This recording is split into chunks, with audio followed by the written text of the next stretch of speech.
Hey guys, tonight we begin with something colder, darker, and far more gruesome than the Viking stories you've heard before.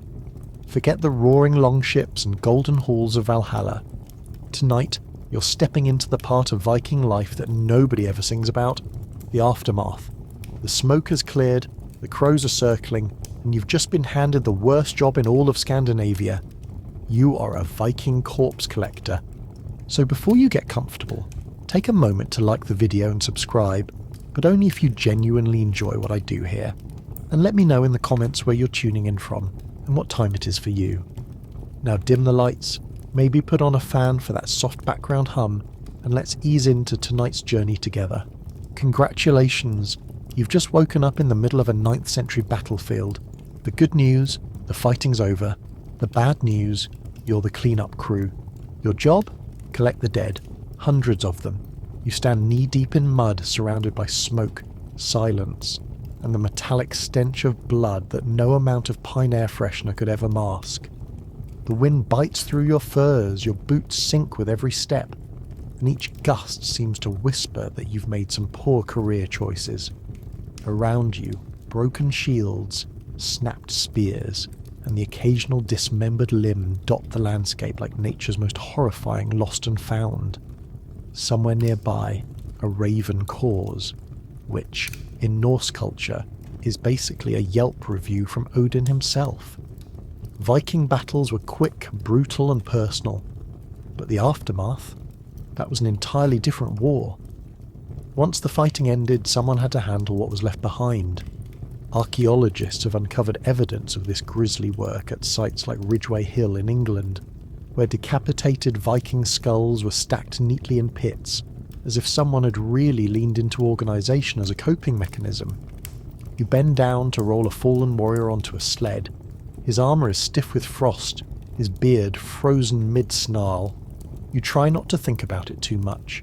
The Vikings believed that improper burial could anger the gods, or worse, trap the dead as Draugr, undead spirits that like to terrorise the living just to stay relevant. So, you move quickly. You tie the bodies, stack them, and pray to every deity you can think of that nothing twitches while you're doing it. The Norse were serious about their funeral traditions. Wealthier warriors might be sent off in flaming longships, filled with treasures, weapons, and occasionally unlucky servants. The poor, meanwhile, got mass graves. Archaeological digs show burial mounds crammed with the remains of farmers, slaves, and raiders, all sent into the afterlife like economy-class passengers on the world's least comfortable flight. You drag another body toward the pyre.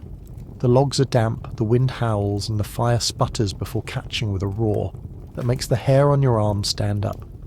Cremation wasn't just about disposal, it was spiritual hygiene. Burning the body released the soul, purified the air, and kept wolves from treating the dead like an all-you-can-eat buffet.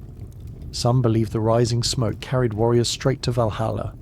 Others probably just appreciated the smell being marginally less awful. Of course, working this job meant living in permanent filth. Viking hygiene has a reputation for being surprisingly decent. They did use combs, wash weekly, and even wore clean tunics. But corpse collectors were an exception. You smelled like a mixture of meat, stew and despair. Your hands were calloused, your nails black, and your hair permanently smoky from standing too close to funeral pyres. Even your beard seemed to absorb tragedy. You pause for a moment to wipe ash from your face and take in the eerie calm. The battlefield looks peaceful now, almost sacred. Yet you know better. The Vikings believed the dead could linger. Spirits called fylgjur, guardian doubles that clung to the living. To ward them off, collectors sometimes carried iron charms or runes carved with prayers. Did they work? Well, you've seen fewer hauntings than co-workers, so maybe. As night falls, the cold deepens. You can feel it gnawing at your bones like a hungry spirit. Somewhere behind you, the fire cracks and spits, sending embers into the black sky. Each spark feels like a soul escaping, or at least that's what you tell yourself so you can sleep later. You still have more bodies to move and the pyre isn't finished. Every corpse tells a story. Some were warriors clutching broken swords, Others were farmers dragged into battles they never wanted. Each one is a reminder that Viking life was as fragile as it was violent. And tomorrow, when the ashes cool, you'll sift through what's left. Bones, beads, and the occasional coin, because someone has to gather the remains before the next raid. You take one last look at the fire, your eyes stinging from smoke and exhaustion. The air taste of iron, salt, and wood smoke. It's beautiful in a morbid way. How the Vikings managed to turn death into spectacle, chaos into ceremony. Even now, archaeologists find traces of that devotion. Cremation mounds aligned with the sun, boat burials filled with animals, and pyre pits layered with offerings to gods who never replied. And while this might seem like the darkest job imaginable, it wasn't over yet. Because after the burning came the feast, when survivors gathered to honour the fallen by drinking, singing, and occasionally fighting again. Apparently closure was just another excuse to get drunk. But that's where your night continues next. You're still standing among the smouldering remains of battle, the air thick with ash and silence. The flames that sent hundreds of souls skyward have mostly burned out, leaving behind a charred wasteland of bone and soot. Your back aches, your fur cloak stinks, and you've realised something horrifying. You're not just the cleanup crew, you're also the funeral caterer. After every major battle, Vikings didn't mourn quietly, they celebrated. In their minds, feasting beside a corpse fire wasn't morbid, it was tradition. Archaeologists have uncovered traces of these post-battle banquets near cremation mounds across Scandinavia. Burned animal bones, shattered drinking horns, and fragments of bronze cauldrons suggest that after the flames came the feast. Imagine standing beside a smoking pyre, eating roast pork and pretending not to notice the wind blowing ashes onto your dinner. Food wasn't just nourishment, it was communication with the divine. The Vikings believed Odin himself attended these meals, invisible but hungry. So they offered him portions of meat and mead, often poured directly onto the still warm ground. The idea was that the gods feasted through the scents and vapours, which, considering the smell of burning flesh, feels like an acquired taste. Mead flowed freely during these events. Honey wine symbolised life, fertility, and occasionally very poor decision-making. Drunken toasts were raised to the dead, to the gods, and to anyone still conscious. Some sagas describe how these gatherings blurred the line between the living and the spirits, with the dead believed to linger, listening to their names being praised. You can't help but wonder how many guests at these parties were sober enough to tell the difference. By now your boots are coated in ash, your hair smells like smoked bacon, and you've learned that Viking grief management involved equal parts alcohol and denial. But not all funerals were this grand. Most people didn't get feasts, songs, or flaming ships. They got dirt, lots of it. Viking burial sites reveal an astonishing range of customs depending on class and geography. In Norway, high-status individuals were often entombed in ships buried beneath mounds, complete with weapons, jewellery, and livestock.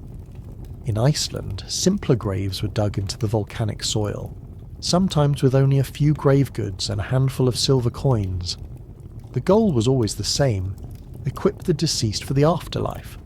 Whether that meant a sword, a comb, or a full roast ox depended on how well they had lived, or, more importantly, how well their relatives wanted to look.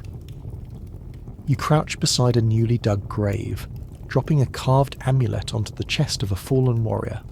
It's made of amber, shaped like Thor's hammer. To the Vikings, such charms offered spiritual insurance. Archaeologists have found hundreds of them buried with both men and women. The hammer wasn't just a symbol of protection, it was also a quiet act of rebellion. During the Christianization of Scandinavia, when crosses began replacing hammers, some Vikings wore both, just in case one god didn't answer emails that week. And then there were the animals. Horses, dogs, even falcons were sometimes sacrificed to accompany their masters.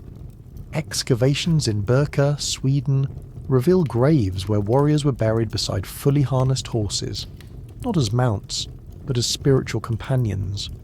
To modernise, this looks like a tragic waste of livestock. To the Vikings, it was a one-way ticket to the afterlife's VIP section. You lean on your shovel, exhausted, but your job isn't done. Once the graves are covered, you'll return to the settlement for the second part of the ritual, the memorial drinking. This is where things get even stranger. According to the Heimskringla, kings were honoured with massive ale feasts lasting several days. Everyone drank themselves into enlightenment, or something approximating it. Toasts were made to Odin, to the ancestors, and to the continuation of the family line. It was less a funeral and more an excuse to reset the social hierarchy, with copious amounts of honey wine. You sip from your horn, trying not to think about the ashes still under your nails. Around the fire, people sing songs of bravery, reciting sagas that will one day be half true and twice as dramatic. The children play near the burial mounds, the dogs gnaw on discarded bones, and the elders debate whether the gods are satisfied.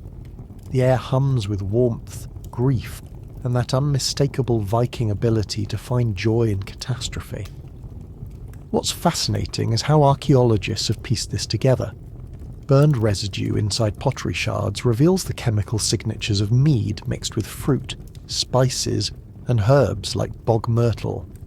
Animal bones show cut marks consistent with feasting. Even the soil beneath burial sites contains traces of fat and ash, a 1,000-year-old barbecue source of history. It paints a vivid picture of how death, to the Vikings, wasn't an ending but a communal performance. As the feast winds down, you're reminded that these rituals weren't just about honouring the dead, they were about controlling fear. In a world of unpredictable seas, short lives, and sudden violence, structure mattered. Fire, food, and storytelling gave meaning to chaos. They reminded everyone that even after death, life and the next raid would go on. You stagger from the firelight into the cold night, the sound of laughter echoing behind you. The moon glows pale over the burial mounds, and the smoke from the pyres still hangs low, drifting like ghosts too lazy to leave. Somewhere in that haze lies the thin line between reverence and denial. The Vikings walked it with astonishing balance, turning death into ritual, and ritual into survival. But you're not heading home yet, because tomorrow, when the ashes cool and the last horn is emptied, there's still one more duty waiting. You have to gather what's left, not of the dead, but of the living, the survivors who carry curses, wounds, and stories that refuse to stay buried, and that's where your night continues next. The fires have gone out, the feasting has ended, and silence once again settles across the battlefield. You'd think your work as a Viking corpse collector might finally be over, but you'd be wrong. Now comes the most stomach-turning task of all, cleaning what's left. When the Vikings weren't burning or burying their dead, someone had to deal with everything else the battle left behind. Weapons, armour, bones, and body parts didn't just disappear. They stayed, they rotted, and they drew everything from wolves to disease. Archaeological digs at sites like Ridgeway Hill and Trelleborg show that the aftermath of Viking warfare wasn't a single event. It was a process that could last weeks. Long after the warriors left, the collectors remained, turning the land of the dead back into farmland. You begin your day by stepping into the kind of mud that makes you question whether the gods invented it purely as a joke. Beneath your feet are the remnants of shields, splintered arrows, and bones so old they've started turning into soil. Your tools are simple: a shovel, a crude rake, and a very strong stomach. The goal is to collect everything that can still be used or melted down. Nothing was wasted in the Viking world. Even the broken weapons were reforged. Even the bones were sometimes carved into tools, ornaments, or charms. It's the kind of recycling that makes modern environmentalists look lazy. And then there's the problem of the smell. It's been days since the battle, and the scent is indescribable. A mixture of iron, decay, and damp wool that seems to crawl inside your nostrils and take up permanent residence. The Vikings believed that foul smells could offend the gods or attract spirits, so cleaning the battlefield wasn't just practical, It was spiritual maintenance. Ammonia from fermented urine was sometimes used to wash tools and armour, killing bacteria and presumably a few brain cells. Imagine standing knee-deep in corpses while scrubbing an axe with old pee and telling yourself it's for hygiene. The real danger wasn't ghosts, it was disease. Medieval Europe hadn't yet invented the concept of sanitation, and while the Vikings were more fastidious than most early cultures, their battlefields were perfect breeding grounds for infection. Archaeologists have found mass graves where skeletons show signs of bone infections and parasites. Lice and fleas thrived on corpses, spreading plague-like illnesses. Collectors like you didn't know the science, but you knew the outcome. Get too close for too long, and you'd start coughing blood before the week was over.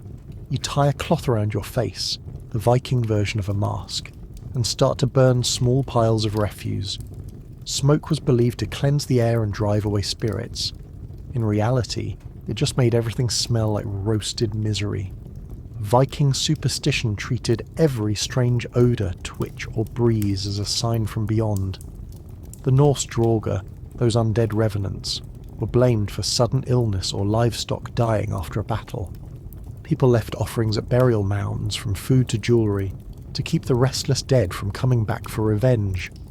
What's remarkable is how organised this grim cleanup could be. Viking communities worked collectively to reclaim battlefield sites. They stripped usable iron, repaired weapons, and even collected enemy gear for trade. Iron was precious, and battlefields were basically scrapyards of profit. In Denmark, digs have uncovered caches of broken swords and spearheads buried together, likely as ritual deposits to the gods of war. You can almost imagine the collectors hauling armfuls of mangled steel to a smith, muttering prayers to Thor for a good melt. But the work wasn't just economic, it was emotional labour too. Collectors carried the weight of the dead both literally and spiritually. Many wore charms carved with runes for protection. The Algi's rune, shaped like a man with arms raised, symbolised defence against evil. Some etched it into their tools or wore it around their necks, hoping to survive both plague and superstition. To the Vikings, every act of cleaning, burning or burying was a conversation with fate. You stopped to rest beside what used to be a stream, but now looks like something that should come with a warning label. The water runs red, not from symbolism, but from soil saturated with iron and blood. Still, you drink it because it's that or nothing. The Vikings didn't have the luxury of clean water, and battlefield runoff was just part of life. Archaeological studies of Viking settlements show that contamination was common. Wells near burial sites often contained human remains and animal waste. Yet somehow people survived, perhaps by sheer spite. By midday you've gathered enough bones to fill a cart. They'll be taken to a nearby pyre, or, if they're too fragmented, buried under a cairn. In some regions, particularly in Sweden and Norway, bones were mixed with ash and sealed beneath stones marked with runes. These weren't random. They were messages, often invoking the dead to protect the living. Some even warned grave robbers to stay away. It's the ancient version of a keep out sign, except written in blood and superstition. You look at your hands. The skin is cracked, the nails black with grime. The smell never leaves. Even when you return to the village and wash in a freezing stream, the scent of smoke and decay lingers. Viking society both needed and feared you. Collectors were essential but tainted by their association with death. You could eat, trade, and live among others, but people whispered. They believed you carried pieces of the underworld with you. It was an invisible stain, one that no amount of mead could wash away. As the sun begins to set, you glance toward the horizon. The ravens are back, picking at what you missed. To the Norse, ravens were sacred to Odin, symbols of wisdom and memory. Their presence on the battlefield was both omen and blessing. In sagas, they're said to feast on the fallen and carry news of victory to the gods. You watch them circle, their cries echoing through the valley, and wonder whether they see you as one of the living or simply another moving carcass. When you finally trudge back to camp, the others avoid your eyes. You eat alone, near the fire, staring into the embers as though they might burn away what you've seen. Your mind drifts to the old stories, that one day when Ragnarok comes, the dead will rise and march alongside the gods. If that's true, you'll recognise every face in their ranks. The night grows colder. The pyres flicker in the distance like constellations of fire. You wrap your furs tighter and settle into the hard ground, aware that tomorrow will bring more of the same. Another field, another clean-up, another silent conversation with the past. But as the wind howls through the trees, you realise that even in this grim work, there's something sacred.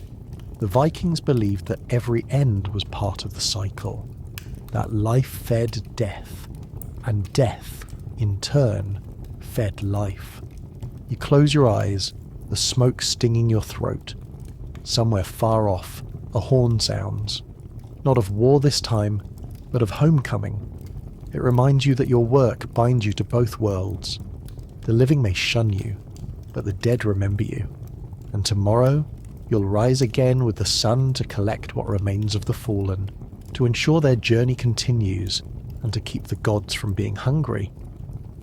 And that brings you to the next stage of your grim duty, where the work moves from fire and soil to something far stranger, the art of preserving the dead. Because some Vikings didn't want to burn or bury their loved ones at all. They wanted them to last forever. You wake before sunrise, your body aching from yesterday's labour, and your clothes still crusted with the remains of the dead. The smell of smoke clings to you like a curse. You thought gathering and burning the fallen was grim enough, but this morning brings a new duty, one that makes even the pyres seem merciful. Some bodies, you've been told, aren't to be burned or buried just yet. They are to be kept, preserved for rituals, trade, or science. Viking science, which mostly involved superstition and animal fat. The Norse world had a complicated relationship with decay. Death was sacred, but decomposition was suspicious. Archaeologists have found astonishing evidence of Viking mummification. Not the linen-wrapped kind, but a crude, unintentional preservation caused by cold climates and salty soils. In bogs across Denmark and Sweden, human remains have survived for centuries with hair, skin, and even tattoos intact. These bog bodies tell the strange truth that nature was better at embalming than any human hand. The Vikings noticed this. They took it as a sign. Some believed such corpses were chosen by the gods, too holy to rot, and therefore left them exposed or encased them in ice and peat to await the next world. You step into a small wooden shed on the edge of the battlefield. Inside are the ones who didn't burn properly. Half-charred faces stare through smoke stains on the walls, and you remind yourself that staring back is bad luck. Viking preservation wasn't about sentimentality, it was about use. Some corpses were kept as talismans. The head of an enemy, dried and smoked over a hearth, could serve as protection against their spirit. Archaeological discoveries in Norse settlements show skull fragments carved into charms, pendants, and ritual objects. To you, it's grim. To them, it was insurance.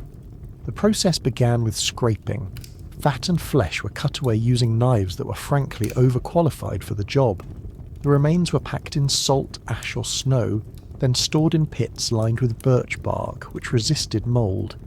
Salt was rare and expensive, so only the wealthy could afford a proper preservation. The poor, as usual, had to rely on nature doing them a favour. There are records from the Icelandic sagas of entire families keeping preserved bodies inside their longhouses through the winter, until the ground thawed enough for burial. Imagine eating stew beside Uncle Bjorn, who's quietly defrosting in the corner.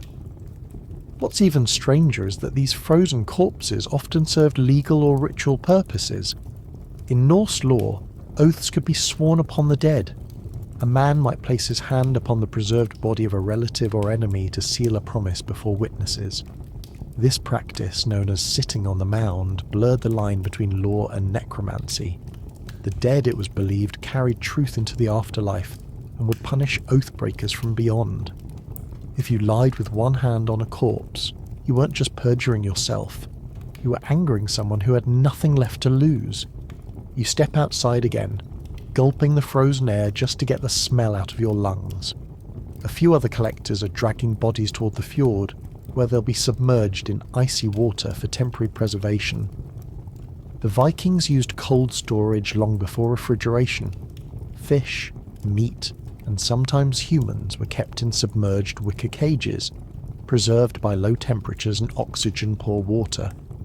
Modern archaeologists have even found bodies whose skin had turned leathery yet intact, the result of centuries of underwater rest. Preserving the dead also had a spiritual angle. In Norse belief, the soul wasn't a single thing.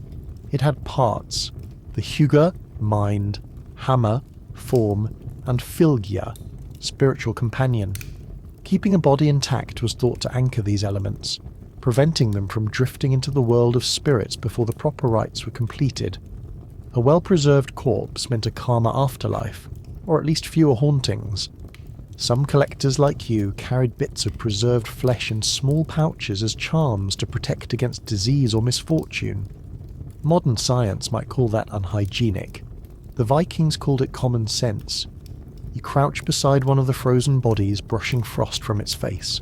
Its eyes are still open, glassy, frozen mid-expression. You whisper a short blessing, part habit, part self-defense. Burial chants were meant to placate the spirit, ensuring it stayed where it belonged. Linguists studying Old Norse funerary inscriptions have found repeated phrases like "sleep softly" and "guard the mound," which appear to be coded prayers of containment. They weren't so much honouring the dead as negotiating with them. And then there's the smell again. Even the cold can't stop it forever.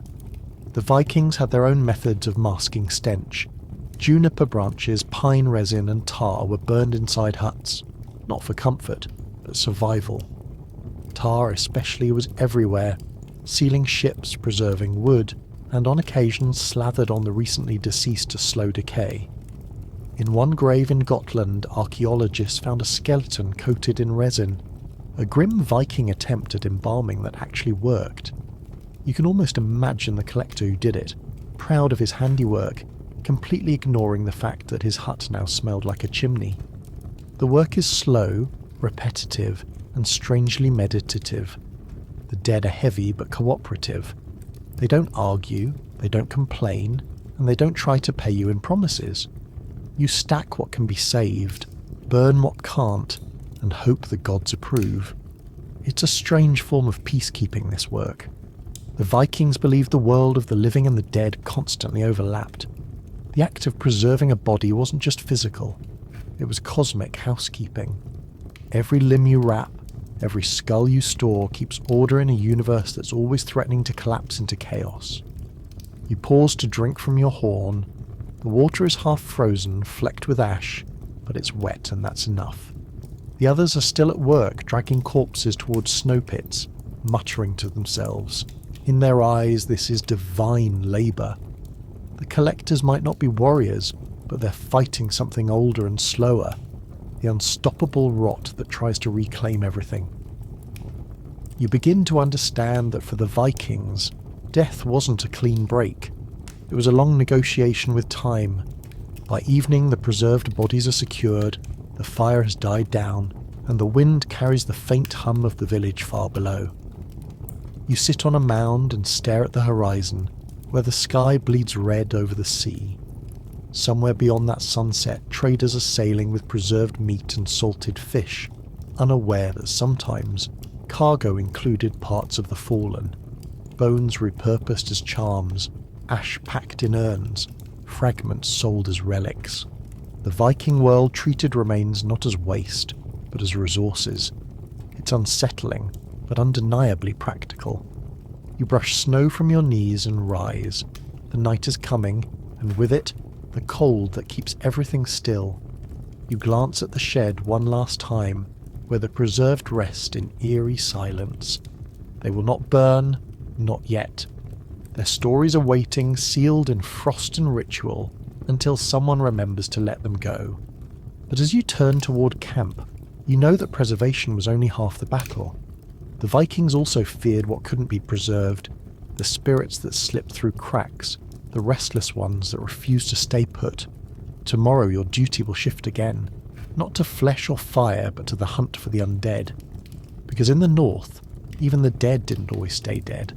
The night wind howls outside your tent, rattling the wooden frame like an omen. You barely sleep now, not because of guilt, but because the dead keep making you work overtime. Some of them refuse to stay buried. The Vikings called them Draugr, and to them, these weren't ghost stories.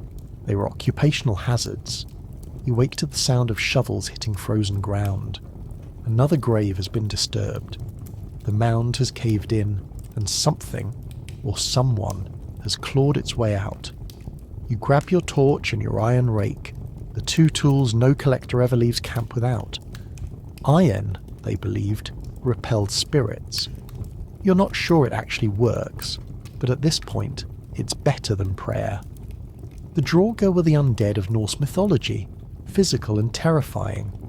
Unlike ghosts, they had bodies, and those bodies could walk, fight, and even kill.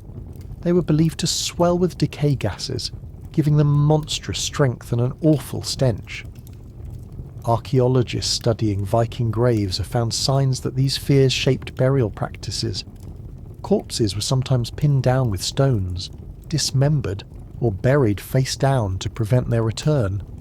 Some graves show iron spikes driven through the chest, the Viking version of a lock. You approach the collapsed mound cautiously, muttering an old chant under your breath. It's not that you believe in it, but everyone else does, and no one wants to be the skeptic who ends up undead. The soil is black and slick, the torchlight flickering over what looks like a twisted arm jutting from the dirt. You've seen enough exhumations to know what you're looking at, but superstition always makes it worse. In Viking culture, graveyards weren't peaceful resting places. They were thresholds between worlds, and crossing them was like poking a sleeping bear. The Draugr were said to guard treasures buried with them, attacking anyone foolish enough to dig too close.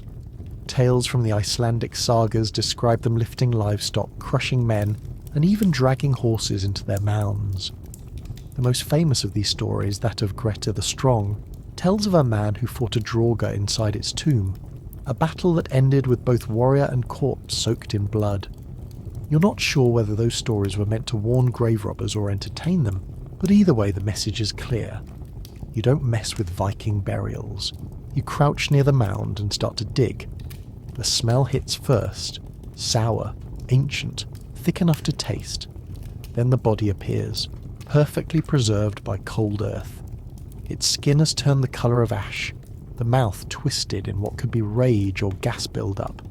You mutter another charm, though it's really just to distract yourself from vomiting. In the Viking mind, these weren't natural corpses.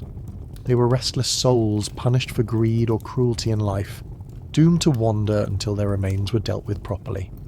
Some were burned a second time, others were taken to cliffs and thrown into the sea, a symbolic offering to Hel, goddess of the underworld. Archaeological evidence supports this. In some burial sites, skeletons have been found far from their original graves, reburied in rivers or fjords. It seems collectors like you weren't just labourers, you were spiritual pest control. The rituals for subduing a Draugr were elaborate. First came the binding. Ropes made of animal sinew were tied around the body, then fastened with knots blessed by runic symbols. Next came the burning, though not every corpse was flammable in the frozen north. Some were doused in fish oil or pine resin to encourage the flames. Finally, the ashes were scattered to the wind or buried beneath running water, the most powerful natural force against lingering souls. You can feel eyes on you, not human ones, but the kind that make your neck itch. The Norse believed the dead retained awareness of their surroundings for several days after death, a belief echoed in their funeral songs. The Erbygja saga describes how villagers could hear the dead singing from beneath the earth, which, as far as motivation to finish your job quickly goes, is pretty effective. You finish reburying the corpse, muttering a short invocation to Odin for protection. Around the camp, other collectors are doing the same. Each disturbed grave means another night of work. Some of the older men swear they've seen the Draugr rise, blue-skinned, bloated, eyes glowing like fire. Maybe it's just fear mixed with exhaustion. Or maybe they're right. After all, You've seen enough strange things here to stop calling anything impossible. What's fascinating is how seriously the Vikings documented these beliefs. The sagas treat the undead not as fantasy, but as history. Scholars today think they served as a way to explain disease outbreaks. When villagers fell ill after a burial, they blamed the restless dead. It was an early form of epidemiology, though with more axes and fewer microscopes. Modern excavations at Norse cemeteries often show patterns of reburial, suggesting whole communities tried to fix problematic graves when sickness spread. By midday, the fear fades, replaced by fatigue. You wash your hands in icy water, though the smell of soil and decay never quite leaves. The others gather by the fire, whispering about hauntings, while you sit apart staring at the horizon.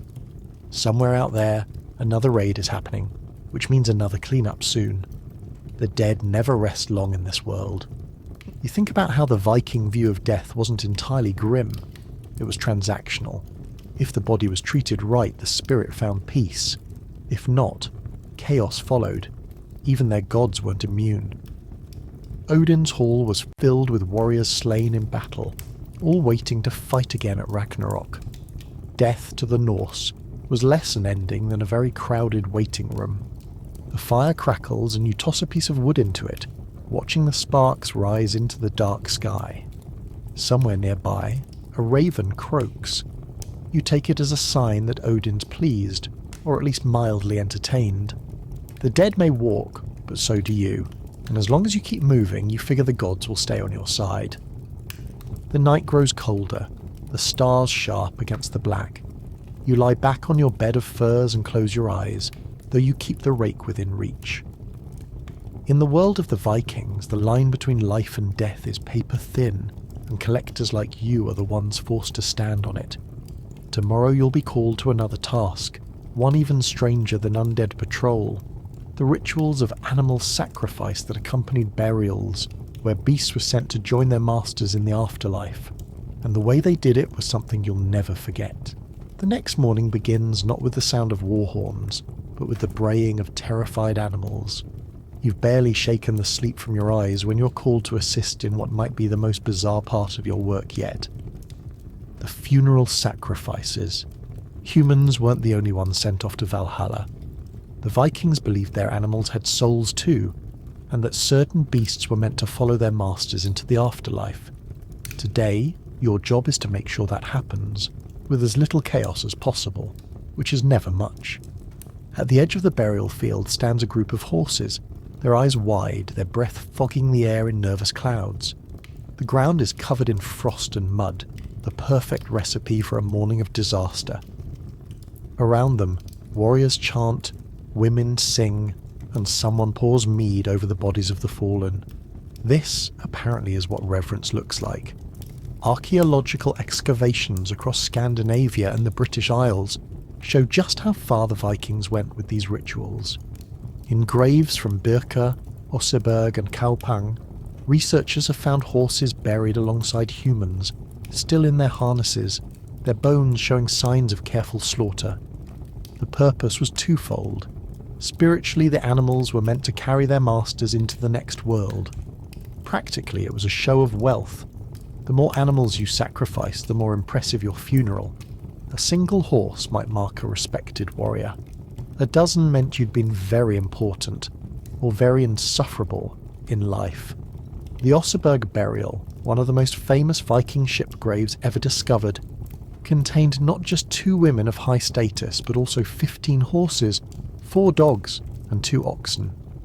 Apparently, even in death, the Vikings refused to travel light. You walk among the animals, feeling their nervous shuffling beneath your feet. The collectors, like you, handle the grim logistics. The priests perform the rites, chanting to Odin and Freya for safe passage. In some cases, the animals were strangled. In others, their throats were slit, the blood collected in bowls as offerings. To the Norse, blood was sacred. It carried life, power, and luck. In fact, the very word blot, meaning sacrifice, is the root of the modern word blessing. It's ironic that one of history's most peaceful words began with a bucket of blood. You look toward the pyre where the dead warrior waits, surrounded by the tools of his trade: shield, sword, helmet, and now his horse. The collectors tether the animal nearby. Once the chanting ends, it's your turn. The horse falls quickly, the mead-soaked ground darkening beneath it. The smell of iron and ash mixes in the cold air. This scene has played out countless times before, from Norway's fjords to the icy plains of Greenland. It's barbaric to modernise, but to the Vikings it was an act of cosmic order. Every soul, human or beast, had a purpose. As grim as it is, the ritual is steeped in meaning. The Norse believed animals bridged the gap between worlds. Odin himself rode an 8-legged horse named Sleipnir, capable of travelling to the realm of the dead. To sacrifice a horse was to echo the gods. Some graves even contain horse skulls arranged in patterns, perhaps to guide the spirit or to warn trespassers. One such site in Iceland, at Keldudalur, revealed a ring of horse heads buried around a central grave, like ghostly guardians frozen mid-watch. You wipe your hands on the snow, though the stains never really leave. The collectors begin arranging the bodies, placing the animals carefully beside their owners. There's a strange tenderness to it. Archaeological studies show that some of these creatures were brushed, adorned with beads, or had their manes braided before burial. It suggests affection, or at least ritual care. The Vikings loved their animals. They just also happened to kill them for spiritual insurance. Nearby, someone begins the next part of the ceremony. A feast.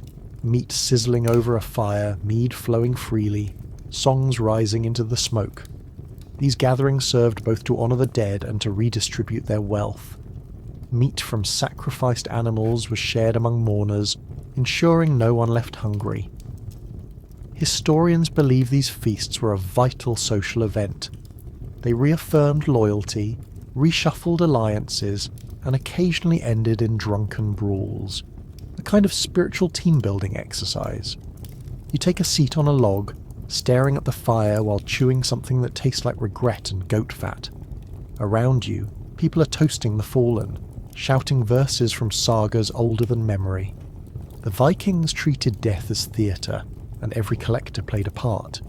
You glance toward the burial mound again, half expecting the dead man to sit up and demand more ale.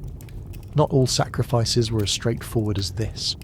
Some involved humans, though the truth is muddled by time and storytelling.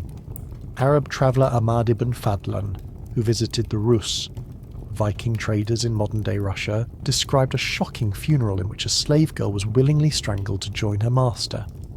Archaeologists debate how literal this account was, but skeletal evidence suggests human sacrifices did occur, though likely less often than legend implies. For the Norse, giving up life for loyalty wasn't cruelty, it was honour. The smoke grows thicker, and you can feel the mead taking effect. Your stomach churns, your hands ache, and yet there's a strange sense of awe in the air. Everyone here believes in what they're doing. The living and the dead share the same firelight, the same mead, the same songs. In a world where survival was fragile, this ritual gave meaning to loss. When the fire dies down, you and the other collectors get back to work. You cover the mound with fresh soil and stones, sealing the bodies together forever. Some of the others carve runes into the rocks, simple inscriptions asking the gods for protection. The runic alphabet, known as the Futhark, wasn't just a writing system, it was magical. The Vikings believed symbols carried power, that carving them into a grave could bless or bind a spirit. Excavations have found such inscriptions across Scandinavia, often short, sometimes crude, always deliberate. You stand back to look at your handiwork. The mound is tidy, the smoke rising gently into the fading light. Around it, the crows have gathered again, as they always do. To the Vikings, crows were sacred, Odin's eyes on the earth. You watch one hop along the mound's edge, pecking curiously at the soil. It's both unsettling and oddly comforting, as though the gods have clocked in for inspection. As the crowd disperses, you collect the last of the tools and sling them over your shoulder. Your feet are numb, your head heavy, but the work doesn't end. there are still remains to transport, weapons to clean, and ashes to scatter. You walk past the frozen river where reflections of torchlight shimmer like fire under ice. Somewhere beyond that horizon, another funeral is already being prepared. You pause, listening to the faint hum of song fading into the distance. For all its brutality, there's something almost poetic about it. The Vikings didn't fear death. They managed it, packaged it, celebrated it, and in a strange way, even befriended it. The line between reverence and violence was paper thin, and you walked it every day. By the time you reach your hut, the world is quiet again. The mead haze fades, replaced by the sharp bite of cold air. You lie down on your bed of straw and stare at the ceiling, still smelling of smoke and horsehair. Tomorrow will bring another ritual, another kind of madness. The next task isn't about burning or burying. It's about what comes after. The relics, bones, and ashes of the dead. The sacred souvenirs that turn death into devotion. You wake to the sound of scraping wood and low chanting, the kind of rhythm that means only one thing. Today is Relic Day. The dead have been buried, the animals sacrificed, and the fires burned down to ash, which means it's time to collect what's left that can be used, worshipped, or, let's be honest, sold. For Vikings, death was rarely final. The remains of the fallen were part of an ongoing business arrangement with the gods, with neighbours, and sometimes even with traders passing through. Across Scandinavia, archaeologists have found evidence that Viking relics were everywhere. Bone fragments kept in small chests, teeth strung into necklaces, urns filled with ashes sitting in homes as if they were family pets. It sounds macabre to you now, but for the Norse, relics were practical. They kept the past close, literally. Bones weren't symbols of morbidity, but of continuity. If you had the jawbone of a great warrior hanging over your hearth, it wasn't creepy. It was like saying, "My ancestors would crush yours." You step into the clearing where the others are already at work. The air smells of earth and smoke, the last of the funeral fires still smouldering. One collector is prying open a burial mound, another sorting through piles of ash. It isn't grave robbery, not exactly. It's more like recycling with divine approval. Items from the pyres are cleaned and redistributed. Weapons go back to the smiths for reforging. Bronze buckles and beads are traded. The ashes of notable warriors are divided among kin, sealed in urns carved from soapstone or wood. Archaeologists have found such urns buried under homes, showing that for many Vikings, sharing living space with ancestors was both normal and spiritually fashionable. As you sift through the ashes, you notice small shards of glass. These are from beads, melted by fire but still shimmering in strange colours. Viking burial sites often contain these imported trinkets from as far away as Persia and Byzantium. Trade was life to the Norse, and even in death their global reach showed. Some graves contained silk from China, coins from Arabia, even spices. Imagine dying in the Arctic cold, surrounded by cinnamon from the Middle East. The Viking afterlife had a surprisingly impressive import budget. The collection of relics was more than sentiment. It was belief made tangible. In Norse cosmology, power could linger in objects that had touched greatness. The concept of hamingja, a kind of transferable luck or spiritual force, meant that owning something once belonging to a hero could bless the living. Bones, ashes, and weapons were conduits of that power. To the Vikings, it wasn't superstition, it was asset management. You pick up a blackened sword hilt, its leather grip half burned away. It belonged to someone important. You can tell by the silver inlay, the kind of craftsmanship reserved for nobles or raiders with exceptional loot. The sword won't be melted down. Instead, it will be displayed in a chieftain's hall, mounted above the feasting table to remind everyone that courage was currency. Artifacts like these show up across northern Europe in places they clearly didn't originate. Archaeologists now know that Viking relics travelled far beyond their graves. Families traded them as tokens of alliance or payment for loyalty. Some even gifted relics to foreign rulers as a kind of diplomatic insurance. a reminder that friendship was preferable to being raided next summer. Back in camp, one of the women is grinding ash with animal fat, forming a dark paste. You've seen it before. Warriors smear it on their faces before raids, believing it channels the spirit of the dead. Historians once thought this was purely ritualistic, but residue analysis on Viking combs and cosmetic tools suggests that ash-based mixtures were real products, containing soot, iron oxide, and oils. It's possible the famous war paint was as much about skincare as spirituality. Even the dead contributed to Viking personal grooming. You crouch beside a wooden box filled with bones. Some are human, some animal, and at this point you've stopped trying to tell the difference. These collections weren't random. In certain regions, particularly in Sweden and Iceland, remains were sorted and categorized. Skulls with skulls, long bones with long bones. Anthropologists have found patterns in how these were arranged, suggesting a kind of ritual taxonomy. To you, it looks like an ancient filing system, one that says, yes, this leg belonged to Uncle Hrothgar. Don't mix it with the horse again. And then there are the truly strange relics. In graves across the Norse world, archaeologists have found bones deliberately broken, burned halfway, or split into fragments and buried in multiple locations. It appears that the Vikings practiced a form of spiritual distribution, ensuring that a person's essence could exist in more than one place. One part of you in the home, one part in the hall, one part out to sea. It's a morbid kind of multitasking.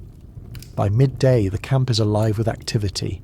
Children run through the field collecting bits of metal, women polish trinkets, and the collectors sort relics into piles. Each item tells a story, and together they form a mosaic of a culture obsessed with memory. The Vikings didn't write many books, but they built archives of bone and iron. Every burial mound was a library of the dead, catalogued by faith rather than alphabet.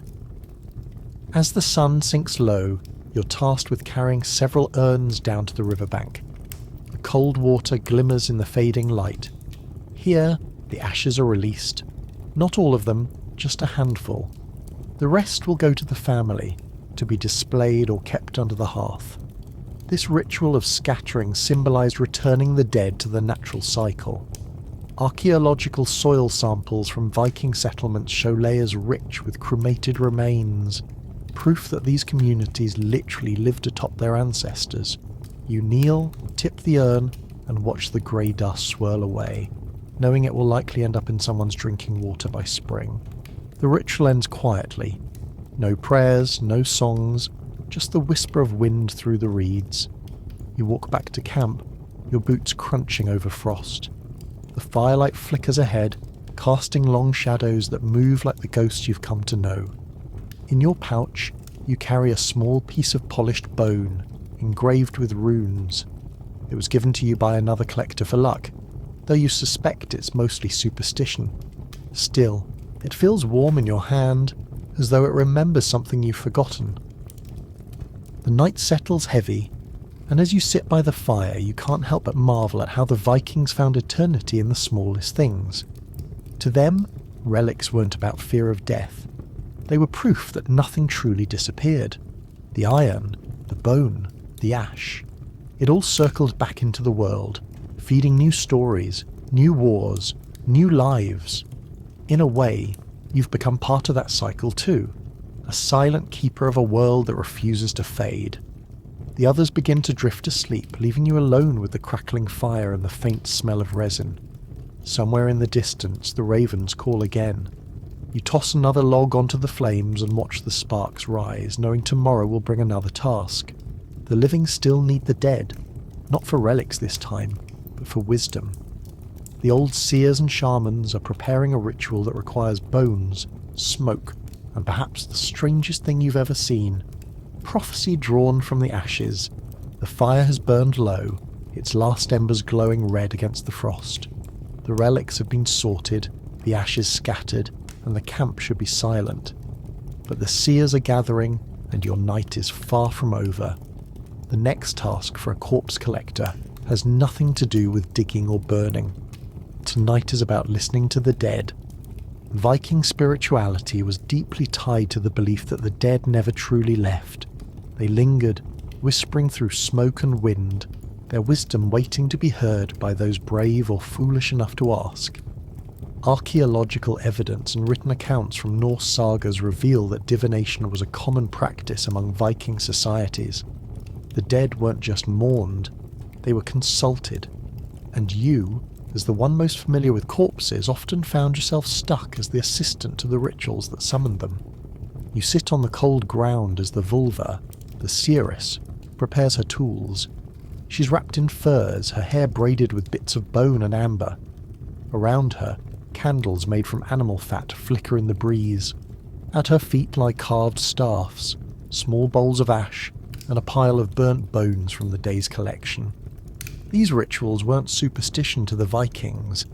They were their version of science, the cosmic weather forecast of the afterlife. The vulva begins chanting, her voice low and rhythmic. You're there to maintain the fire and pass her what she needs.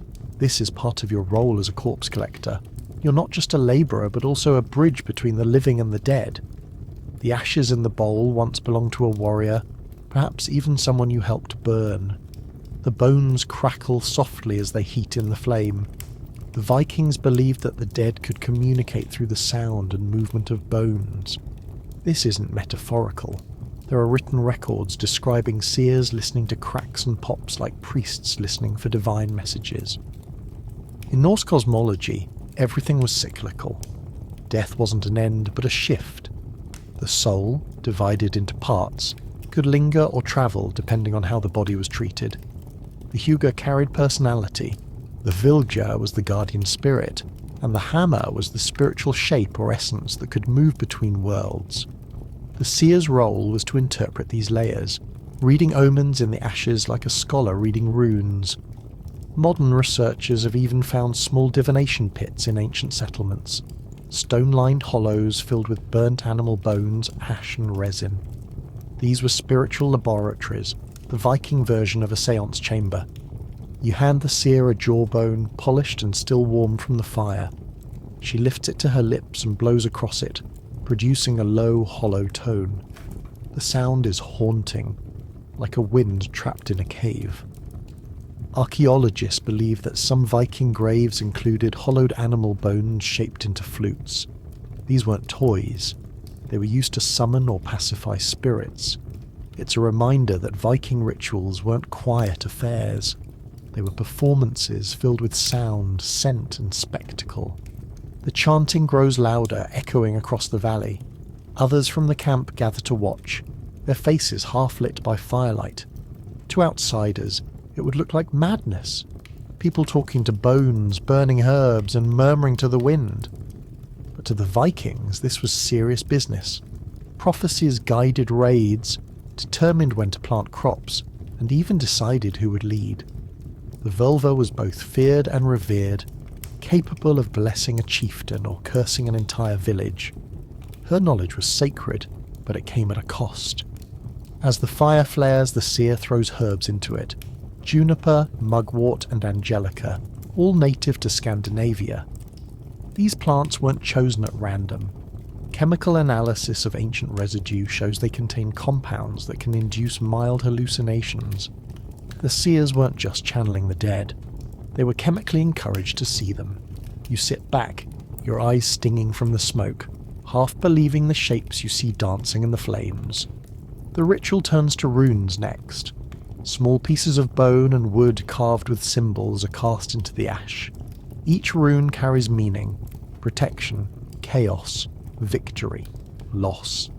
The patterns they form are interpreted like a divine crossword puzzle. It's surprisingly methodical.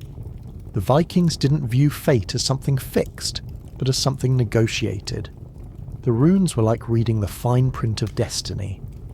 Archaeologists have found countless rune sticks across Scandinavia, some carved with simple prayers, others with more complex inscriptions that read like legal contracts with the gods. The seer pauses and looks to you. She gestures for you to fetch a skull from the mound nearby. It's not an uncommon request. Skulls, especially those of respected warriors, were believed to act as vessels of wisdom. In some sagas, they're described as being kept in halls, where elders would pour mead into them during feasts to drink the words of the dead. Modern archaeology has found evidence of this too. Skull cups carved smooth, lined with resin, and used as ceremonial drinking vessels. It's equal parts horrifying and practical. You bring the skull forward, setting it near the fire. The heat makes the bones sweat and pop, releasing a smell that you've long stopped noticing. The seer places her hand on it, murmuring in Old Norse. Her eyes roll back and the chanting slows. Everyone leans in. Whether what happens next is divine inspiration or intoxication, no one can say. But she begins to speak, her words steady and eerie. She names places, names storms, names kings. Her prophecies weave between poetry and threat. To you, it sounds like nonsense, but you know better than to laugh. Those who mock the vulva often found themselves struck by misfortune, or worse, social exclusion, which in Viking society was practically a death sentence. And some of her predictions weren't wrong. The Norse were extraordinary observers of nature. They read the movements of stars, the migration of birds, the texture of ash. What we'd call superstition was, in truth, their early meteorology and sociology wrapped in myth. The ritual ends with silence. The fire collapses, hissing in the snow. The seer stands, trembling, and the others bow their heads. You stay behind to clean up, gathering the spent bones and scattering the ashes so no restless spirits linger. For the Vikings, even prophecy required housekeeping. The tools of the dead couldn't be left unguarded. If forgotten, they might draw the attention of a Draugr or some less cooperative entity. You pour water over the embers and watch the steam rise, thick and ghostly. The night sky above is endless, its stars cold and unmoving. Somewhere out there, the gods are watching. Odin with his one eye, Freya with her falcons, Hel from her shadowed realm. You can't help but think that maybe, just maybe, they're entertained by all this. When you finally return to your tent, the air inside feels heavy with smoke and whispers. You lie awake, thinking about the seer's words. She spoke of storms, of ships sinking in the west, of famine creeping from the north. You tell yourself it's nonsense, but you can't shake the feeling that she knows something you don't. The role of a corpse collector has always been about managing fear, of decay, of disease, of the supernatural. But tonight, you realise it's also about managing stories. Every fire, every bone, every whisper becomes part of a narrative bigger than yourself. The Vikings didn't separate death from life or myth from fact. To them, everything breathed, even the ashes. You drift into uneasy sleep, your dreams thick with flickering images of bone and flame. When you wake, dawn is just beginning to break over the horizon, and you already know your next task. The seers may have their prophecies, but someone still has to make sure the world doesn't reek of last night's rituals. Your next duty awaits, cleaning the Viking cremation grounds, where the line between sacred and disgusting disappears entirely. The morning is cold, and the world smells like last night's fire. The prophecy is still echoing in your mind, but there's no time to dwell on it. Today's task is much less spiritual and much more revolting. The cremation grounds are a mess, and you are the unlucky soul assigned to clean them. Every Viking funeral leaves behind a landscape of half-burned bones, charred logs, and puddles of human fat that have cooled into waxy lumps. It is your job to scrape, gather, and purify the space before the next set of bodies arrives. Viking cremations were spectacles of smoke, fire, and noise, but what happened afterward was pure practicality. Once the fire burned out, someone had to sift through the remains. Archaeological excavations of cremation sites across Scandinavia, especially at Ribe and Tisu, show just how much detail went into this work. The ashes weren't simply left to scatter. They were carefully sorted, sometimes even washed, and the bone fragments were picked out by hand. Cremation wasn't just a send-off. It was an industry, and collectors like you were its unsung sanitation workers. You step into the clearing, boots sinking into wet ash. The pyre from last night's ceremony still smoulders, and the air is heavy with a greasy haze. A few wooden planks jut from the mound, half charred and brittle. Around them are the leftovers of the ritual feast: fish bones, broken cups, and one very unfortunate goat skull. You take a rake and begin the grim process of turning the ash. The Vikings believed the earth itself could absorb holiness, so every cremation ground doubled as a sacred site. Archaeologists have found layers of repeated burning stacked like black sediment, each one marking another generation's passage to the next world. Cleaning these sites was as ceremonial as it was disgusting. You couldn't simply shovel everything away. The Norse were meticulous about returning what belonged to the dead. Fragments of skulls were gathered for burial urns, and melted bits of bronze jewellery were salvaged from the coals. This was partly religious, partly economic. Bronze and iron were valuable, and nothing went to waste. Even nails from the pyre were reused, though blacksmiths often melted them again to avoid the bad luck of forging directly with funeral metal. You like to think of it as ancient recycling, except instead of saving the planet, you are trying not to anger Odin. As you work, smoke clings to your hair, your clothes, your skin. The stench of burned flesh never really leaves. It seeps into the fibres of everything. Some collectors rub their hands with animal fat or tar before work, believing it would keep the smell from sinking into their pores. It didn't. The odour of a cremation site was described in later Norse writings as thick enough to chew. Even the ravens, usually fearless scavengers, kept their distance until the air cleared. The process of sorting bones was both gruesome and strangely methodical.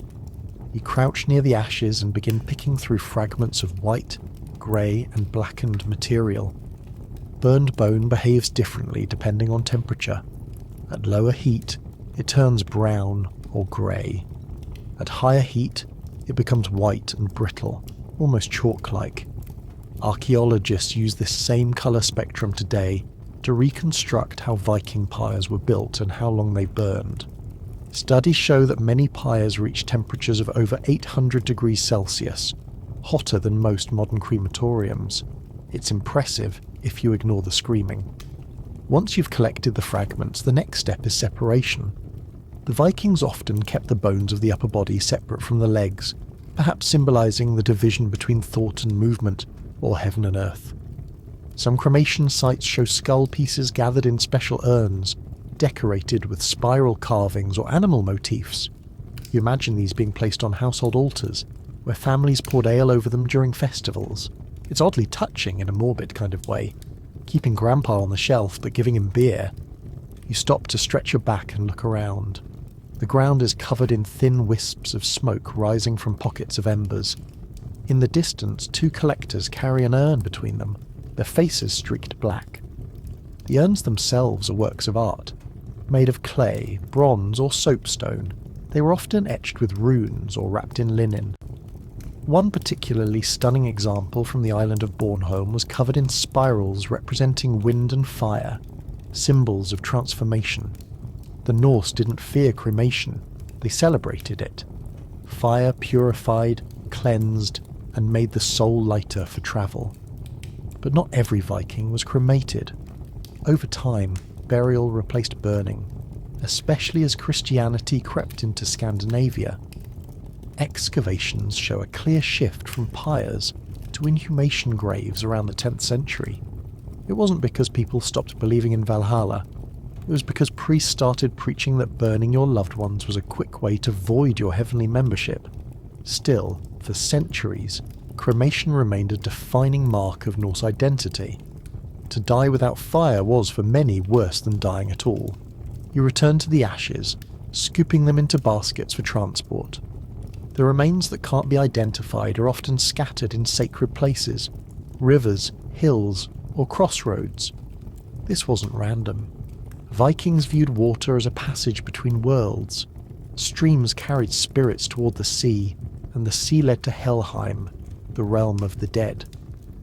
Modern scientists have traced calcium-rich deposits from cremation remains in riverbeds near Old Norse settlements, confirming that these rituals weren't symbolic, They literally turned people into sediment.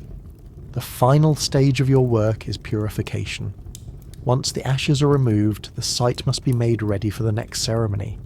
You pour mead onto the soil, a symbolic offering to the gods. Mead was everywhere in Viking culture.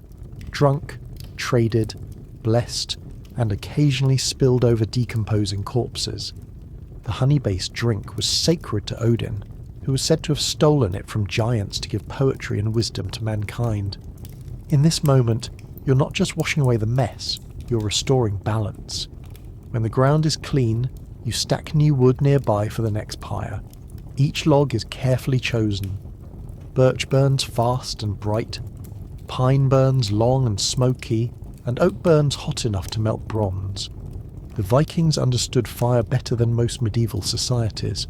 Some historians even suggest that pyre building techniques were passed down like family recipes. Each clan had its own preferred wood blend and structure, ensuring the dead burned just right. A sort of mortuary craftsmanship passed through generations. By the time you finish, your hands are grey with soot and your eyes sting from the smoke. You sit on a rock, watching the last wisps of ash drift into the wind. Somewhere in the haze you can almost believe the spirits are rising, their smoke trailing upward toward the gods. Maybe that's what all this was about, the illusion of control in a world full of chaos. The Vikings couldn't stop death, but they could choreograph it. You look around the empty clearing, now eerily calm. The tools are stacked, the urn sealed, the ground dark and clean. Tomorrow it will happen again. More bodies, more fire, more ash. The cycle never ends. You pour the last drop of mead into the earth and whisper a quiet prayer to no one in particular. Then you stand, shoulders aching, ready to leave the field behind. But as you turn toward the forest, you notice something strange. A group of villagers walking toward you carrying stones, iron spikes, and shovels. They aren't here for a cremation. They're here to stop one. Rumours have spread that a spirit has returned, a corpse too dangerous to burn, too angry to bury. And this time, your job won't be to collect the dead. It will be to contain them. The villagers are pale, their breath rising like fog as they trudge toward you, each gripping stones and iron tools as if preparing for war. You recognise that look immediately. Fear. Not of enemies, but of something they buried that didn't stay buried. A corpse that refuses to rot. Livestock dying overnight. Strange footprints in the frost. It's all become your problem. You're not just a collector of the dead anymore. You're an enforcer of the afterlife. Across the Viking world, death didn't always go according to plan. The Norse believed that some souls simply refused to leave. They became Draugr or revenants, the undead who clung to their flesh like a bad habit. The Draugr weren't vague ghosts drifting around moaning about regrets. They were tangible, physical, and often very cranky. They could crush a man, ride a horse, or sit on someone's chest until they suffocated.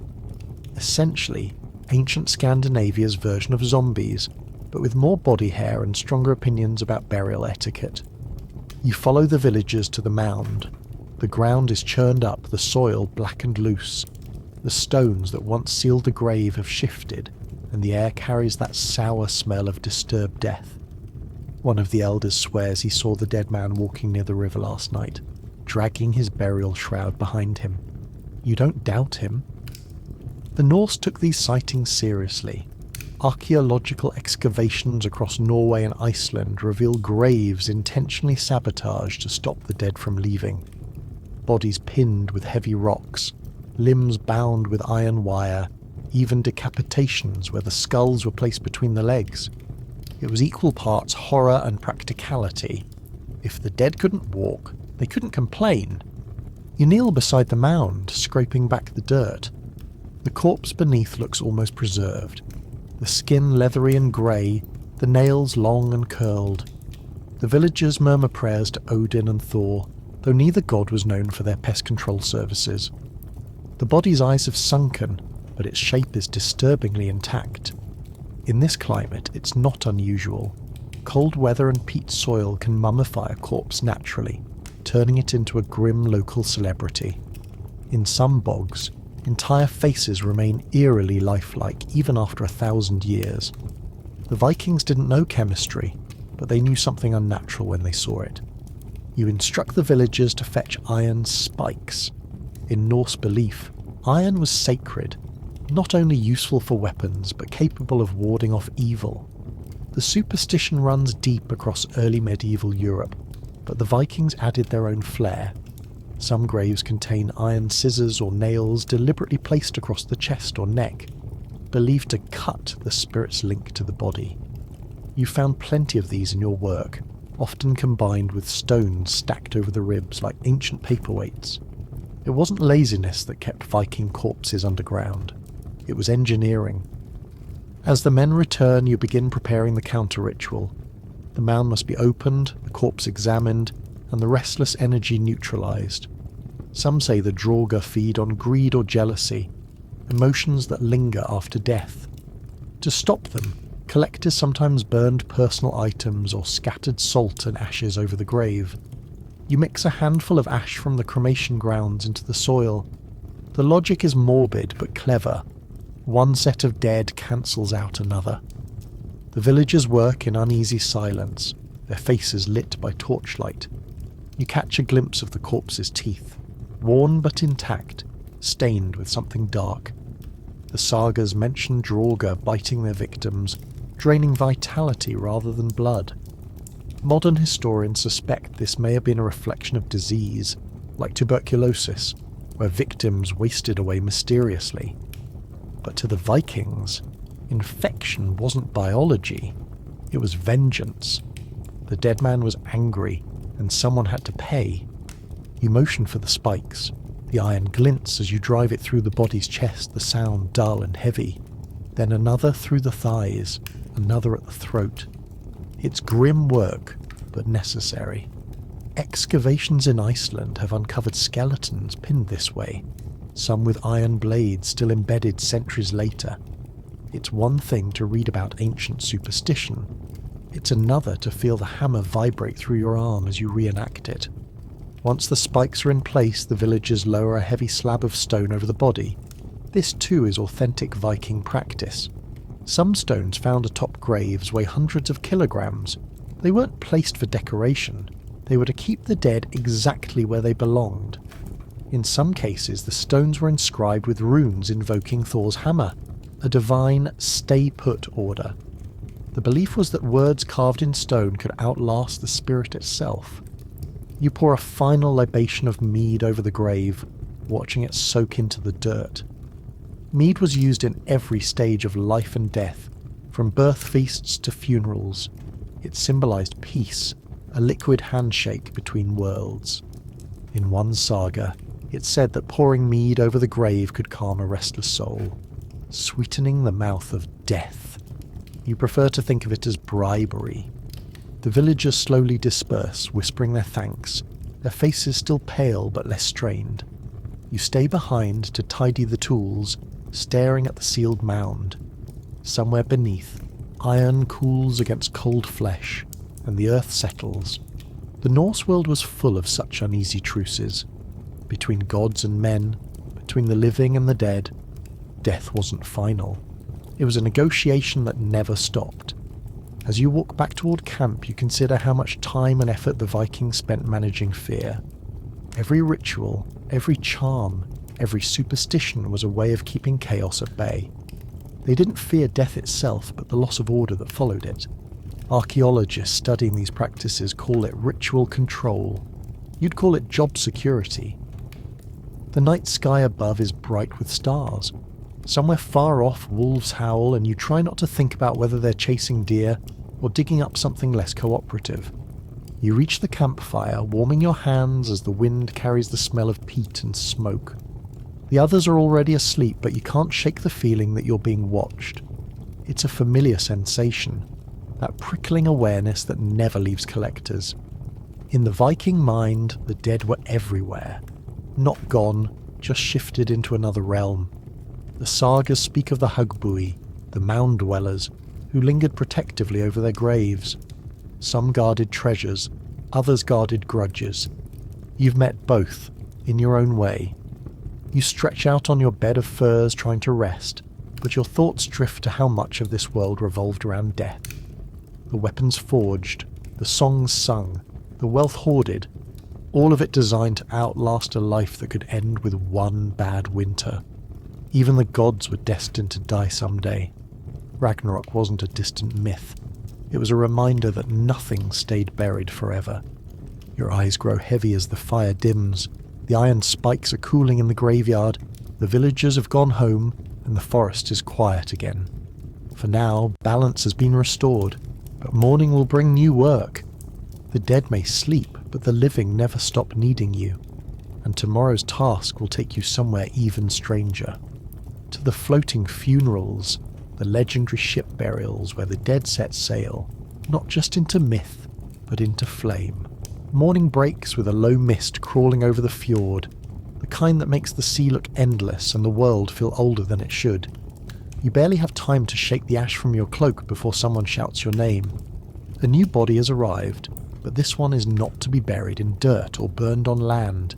It is to sail. Today, you are preparing a ship burial, the most extravagant, labour-intensive, and occasionally flammable method of disposal the Vikings ever invented. Ship burials were the grand theatre of Norse death, a ceremony where status met spectacle. Archaeologists have uncovered them across Scandinavia, the British Isles, and even as far east as Russia. The logic behind them was simple. If you spent your life sailing to distant lands to raid and trade, why stop now? Death, in the Viking worldview, was simply another voyage, and the ship was both coffin and passport. You stand on the beach staring at the long ship laid out before you, its hull resting on logs, ready to be rolled toward the tide. It looks magnificent and absurd in equal measure. A 30-foot vessel, freshly tarred and decorated with animal heads, all for a man who won't be steering it. The dead warrior lies on a bed of furs in the centre of the deck, dressed in his best tunic, weapons at his side. The villagers have been working all morning, bringing offerings, food, tools, jewellery, and in one case an entire chair. You look at the chair sceptically. Someone explains that the deceased was a chieftain who hated standing even in life. Archaeological evidence from sites like Oseberg and Gokstad supports these details. Some ship burials contain sleds, beds, tents, and even wagons. If the afterlife was a long journey, the Vikings were determined to overpack. Your role as collector is mostly logistics. You ensure the body is positioned properly, the offerings balanced, and the pyre materials ready. Not every ship burial involved fire.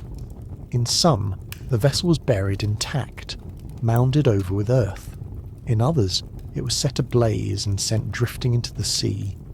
The fiery versions are the ones everyone remembers, but archaeologists note that most of those scenes likely happened on land. A ship on water is romantic. A ship on land is practical. The Vikings, despite their flair for drama, knew the difference between cinematic and achievable. You run your hand over the hull, feeling the rough grain of oak. The craftsmanship is astonishing. Viking shipbuilding was an art form centuries ahead of its time. The clinker-built planks overlapped like scales, giving the vessel both strength and flexibility. It was this design that made Viking expansion possible, allowing them to travel from Norway to North America long before anyone else dared. The ship wasn't just a vehicle. It was a symbol of freedom, power, and divine connection. No wonder they chose it for their final beds. The attendants begin bringing animals, a pair of horses, a dog, and, somewhat awkwardly, a cow. Sacrifices, of course. These creatures will accompany their master to Valhalla or Folkvanger, depending on who gets there first, Odin or Freya. Archaeological digs of ship graves consistently reveal these remains, sometimes stacked neatly beside the dead, other times scattered chaotically when the ship burned too hot. You watch as the animals are led forward, their breath steaming in the cold air. You can't help but notice the look in their eyes. They have no idea they're about to become spiritual cargo. Once the animals are laid beside the warrior, the ritual begins. The priest chants in Old Norse, words meant to guide the soul to its next voyage. You've heard it so many times now that the rhythm almost comforts you. It's a kind of ancient maritime hymn, each verse reminding the gods that this particular soul was a paying passenger, not a stowaway. Someone pours mead over the ship's bow, and the smell of honey and smoke fills the air. Mead was as sacred as fire in these ceremonies. Excavations of the Oseberg ship revealed dozens of barrels, proof that the dead never travelled thirsty. You begin arranging the firewood, stacking it in a pattern you've learned by heart. Too little, and the ship won't burn. Too much, and the entire beach might. Viking pyres were feats of engineering. They used layers of birch bark, pitch and resin to keep the flames steady. Recent experiments by experimental archaeologists show that to cremate a single human body, Viking style required nearly a ton of wood. Multiply that by an entire ship and cargo, and you begin to understand why deforestation became a real problem in the Iron Age North. As you work, a strange peace settles over the crowd. The chants fade, replaced by the crackle of torches. Fire was the most important element in Norse funerary practice. It was the purifier, the great divider between worlds. When the flames finally touch the ship, they leap instantly to life, roaring upward in a column of orange and black. The villagers step back, shielding their faces from the heat. You've seen it 100 times, but it still stuns you. The ship seems alive again, the fire dancing along its ribs like the northern lights caught in wood. The heat becomes unbearable, and yet you don't move. There's something hypnotic about watching centuries of craft and belief reduced to smoke in a matter of hours. Archaeologists studying cremated remains from Viking ships often find traces of metal melted into the ash, bits of jewellery, rivets, even fragments of swords. Some of these were intentionally placed to ensure they fused with the fire, symbolically binding the soul to its possessions. The Norse didn't believe in letting go. They believed in taking it all with you, one way or another. As the flames die down, your next task begins, collecting the remains. It's delicate work. You and the others sift through the charred debris with wooden paddles, pulling out chunks of bone and metal. Each fragment tells its own story. The colour of the ash reveals how hot the fire burned. White means complete combustion. Grey means partial. Black means someone was cheap with the resin. The ashes will later be gathered into urns or buried beneath a mound shaped like a ship's hull. The illusion of the voyage continues even in dirt.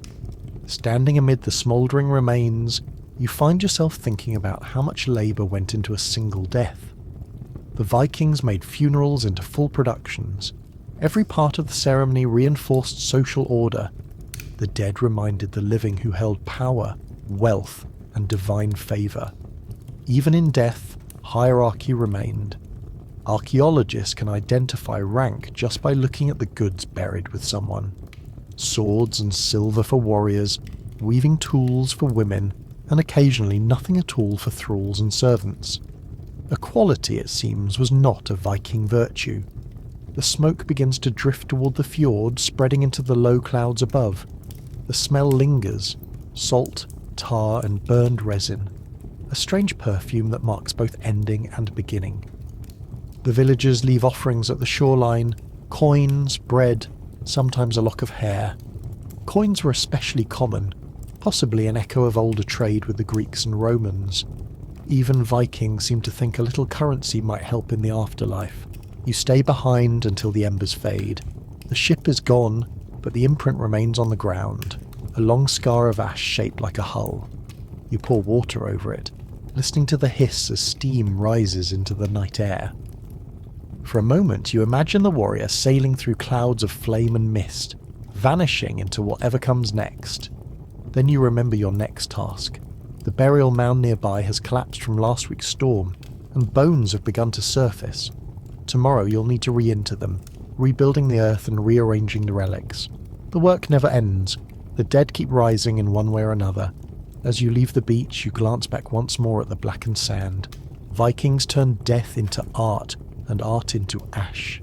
It was beautiful, brutal, and utterly exhausting, and for you, it's just another day's labour. By dawn the smoke will clear, but the smell will linger. A reminder that in this world, even the flames of farewell are part of your job description. The sea has gone quiet by morning, its surface smooth as glass. The scent of smoke still hangs in the air from the ship burning, but your work doesn't end when the flames die. A new duty always waits, and today it involves what the living do after the dead are gone. The feasting, the drinking, and the very loud pretending that death doesn't bother anyone. You're summoned to the funeral feast where every Viking's memory is sealed not just in fire but in ale. Funeral feasts were the great social glue of the Norse world. Part wake, part inheritance meeting, and part festival of competitive bragging. They blended mourning with mead and occasionally mild violence. Archaeological evidence from Scandinavia shows that these gatherings were massive affairs. At sites like Borg and Gamla Uppsala, the remnants of enormous halls, some stretching over 50 metres, suggest that death wasn't private. It was a community event, complete with food, games, and occasionally human sacrifice for added flair. You wipe your hands, still black with soot, and step into the longhouse where the fire is already blazing. The heat hits you first, then the smell. Roasted meat, spilled ale, and a hint of sweat that clings to every wall. The hall is packed. Warriors sit shoulder to shoulder on benches, their helmets gleaming, their laughter thick with intoxication. Above, the rafters drip with smoke, the beams dark from centuries of similar gatherings. You find a spot near the edge of the fire pit and try to stay unnoticed. The collector's job might be grim, but it does come with one perk. You get to eat, and no one dares question your appetite. The feast begins with ritual. The Godi, or priest, raises a horn of mead and recites a toast to the dead. It's not a quiet prayer, but a rhythmic chant, meant to honour the fallen and remind everyone else to behave bravely, because their turn could be next. Mead flows freely, passed from hand to hand in carved horns, each sip a small act of remembrance. Archaeologists have found drinking vessels buried with the dead, suggesting that even in the afterlife no Viking wanted to miss the party. The food is extravagant by medieval standards. Boiled pork, smoked fish, onions, and loaves of barley bread that could double as weapons. Archaeobotanical studies of Norse sites reveal traces of honey, berries, and herbs, meaning Viking cuisine was surprisingly flavourful. There's even cheese, though the smell alone could qualify as a funeral offering. For dessert, there's honeyed ale and storytelling, because what's a feast without slightly inaccurate tales of the deceased's accomplishments? You watch as a man rises to speak, his beard glistening with grease. He was a fellow warrior of the dead man, and seems determined to turn his friend's life into a saga. His voice fills the hall as he recounts battles, voyages, and exaggerated heroics. The crowd cheers at every mention of bloodshed. Storytelling was sacred to the Norse, a way of granting immortality through memory. Skalds, poets trained in oral tradition, composed elaborate verses for occasions like this. Their songs weren't just entertainment, they were historical archives, preserving details of lineage, land, and legend. The collectors might handle the bodies, but the skalds handled the souls. You sip your mead, feeling its warmth spread. It's easy to see why these gatherings could spiral. Once the formalities ended, the feast turned into a contest of excess. Excavations at Viking halls show piles of discarded animal bones and drinking horns large enough to drown in. Alcohol wasn't just indulgence, it was ritual. The Norse believed mead connected mortals to the gods. Odin himself was said to drink nothing else. Unfortunately, that divine connection also tended to result in sword fights over who was more Odin-like. By the second round of drinking, the toasts grow bolder. Each person raises their horn to different causes: the gods, the ancestors, the harvest, and occasionally to personal grudges disguised as compliments. These feasts often doubled as political events. Kings cemented loyalty, families finalised inheritances, and rival clans sized each other up over pork ribs. The dead man's property was discussed openly, his weapons passed to heirs, his slaves and servants reassigned or freed. Historians call it ritual redistribution. You'd call it organised chaos. At the edge of the fire, a small group performs a quieter ritual. They take ashes from the pyre and mix them with mead, then drink. It's not cannibalism, at least not technically. It's communion. Archaeological analysis of urn residues suggests that this wasn't uncommon. For the Vikings, sharing the essence of the dead was a way of binding community and ancestry. It sounds disturbing to modern ears, but to them, it was sacred continuity. The idea that life and death flowed together like honey and blood. The music starts next. Someone produces a lyre, another beats a rhythm on a carved drum, and the room comes alive. The melodies are rough, hypnotic and primal. Norse music was both art and invocation. Bone flutes, wooden horns, and rattles made from animal teeth have been found in burial sites, suggesting that even the dead appreciated a good beat. The sound builds until it feels like the hall itself is breathing, the rafters vibrating with voices calling out to gods and ghosts alike. As the night deepens, decorum fades. The stories become wilder, the boasts taller, and the fire brighter. A drinking game begins, one where each participant must match the last toast, or be fined another horn of mead. The fines escalate, the laughter rises, and soon half the hall is swaying like a ship in rough seas. You keep sipping slowly, pretending to join in, but mostly observing. The collector's job doesn't stop when people are alive. Tomorrow you'll likely be retrieving someone who didn't make it through the night. Still, you can't deny the strange beauty of it all. For a culture so obsessed with death, the Vikings celebrated life with unmatched enthusiasm. Every song, every drink, every story was a rebellion against mortality. They didn't shy away from the end, they toasted it. Archaeologists studying Viking drinking culture note that mead halls were more than just social centres.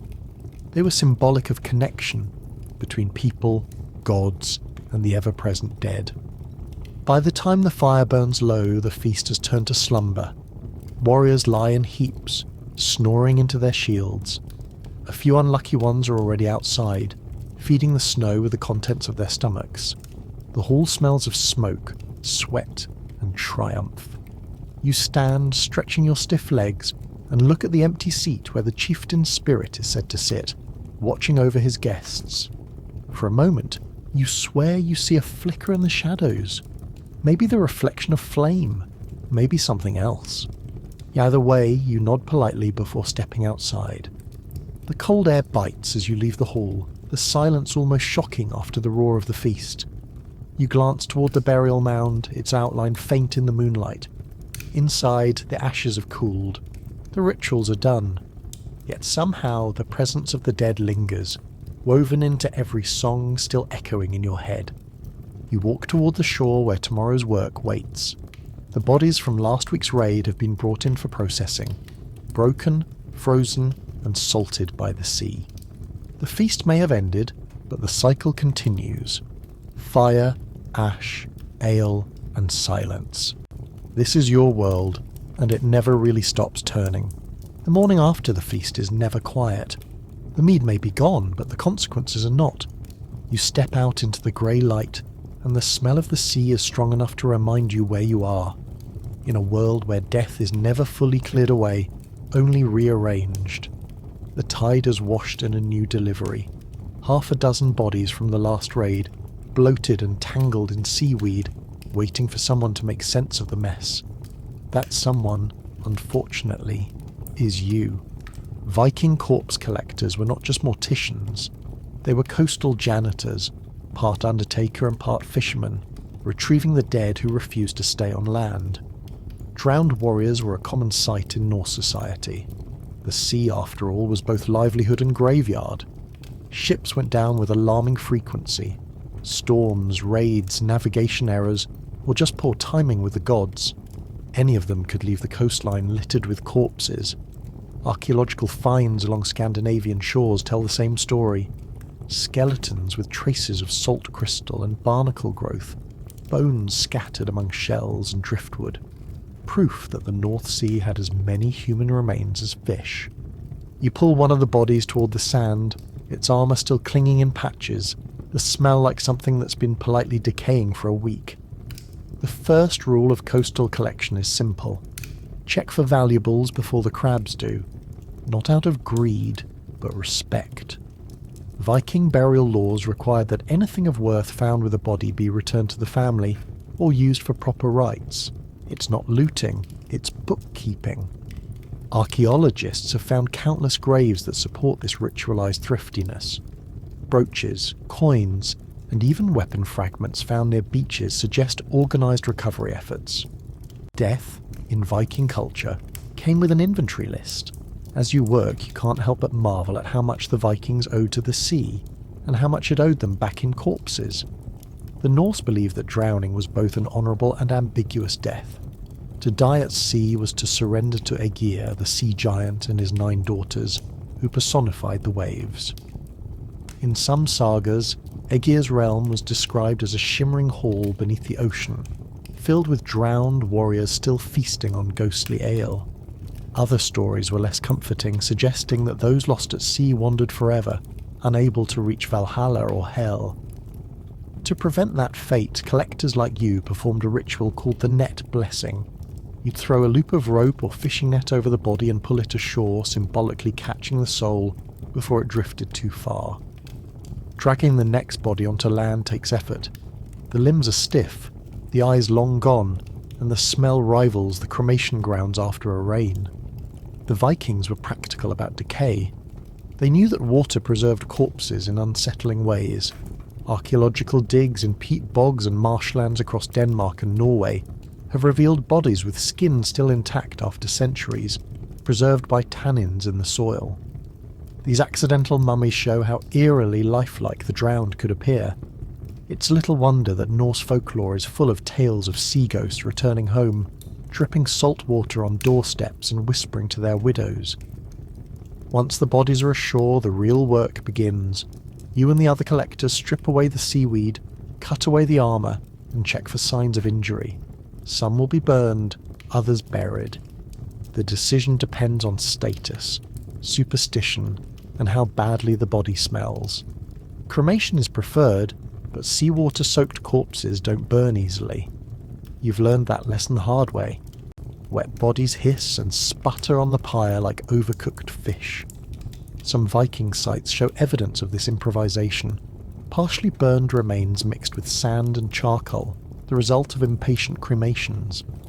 The Norse didn't waste the opportunity to turn even this into ritual. The sea dead were believed to carry special power. Their spirits, known as Hafdroga, were thought to guard treasure or curse those who disturbed them. In some coastal villages, bones found in fishing nets were reburied with small offerings of ale and bread to appease the spirits. Similar customs existed far inland too. In Iceland, for example, excavations have uncovered small seaside altars with fish bones, coins, and fragments of pottery, likely memorials to the drowned. You sometimes wonder if your work as a collector is less about cleaning up and more about negotiating with ghosts. You stop to wipe your hands, which is pointless since the smell never leaves. The wind off the fjord cuts through your clothes sharp and wet. You think about how much the sea shaped everything here. It wasn't just a place of death. It was the heart of Viking belief. They saw it as a living force, unpredictable, hungry, and sacred. The sagas describe the sea as a boundary between worlds, the great path to Valhalla itself. Those who sailed it lived in constant tension with their gods. Every voyage was both adventure and offering. Every return was a small resurrection. By midday, the sun struggles through the clouds, and you've gathered all the bodies into a rough circle on the beach. The priest arrives to oversee the rites, carrying a bowl of salt water mixed with mead.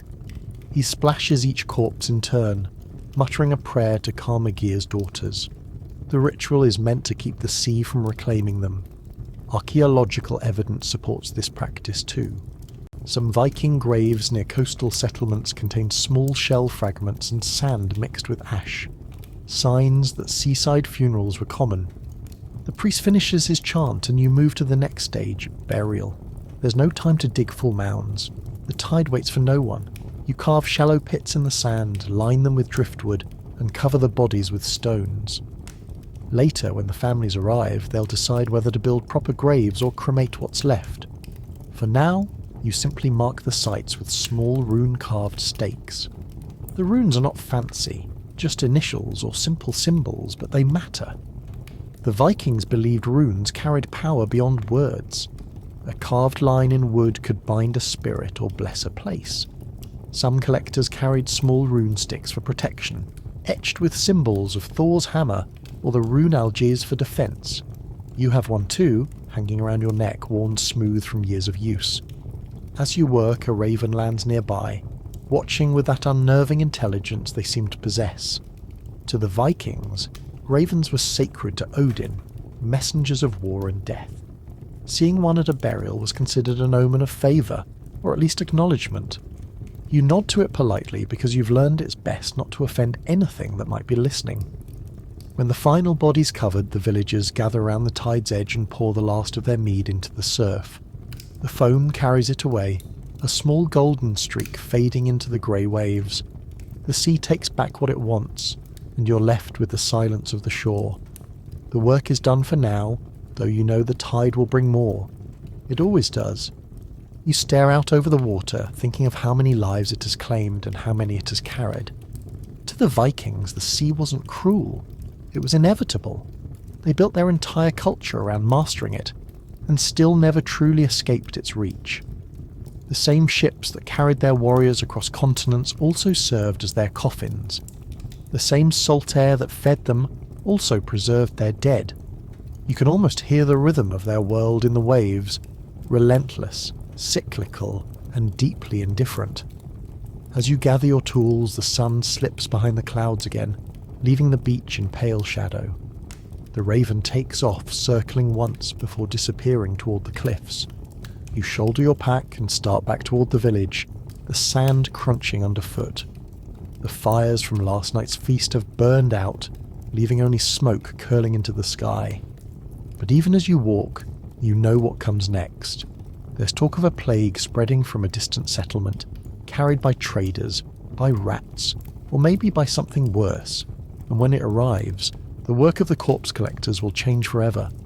The sea may have been generous with its dead, but soon the land itself will begin to compete. And that, my friends, concludes another relaxing night of Viking-level misery. If you somehow manage to fall asleep while knee-deep in soggy corpses, congratulations, you've officially earned honorary Norse Undertaker status. Before you drift off completely, let me know in the comments which historical nightmare you'd like me to dig up next.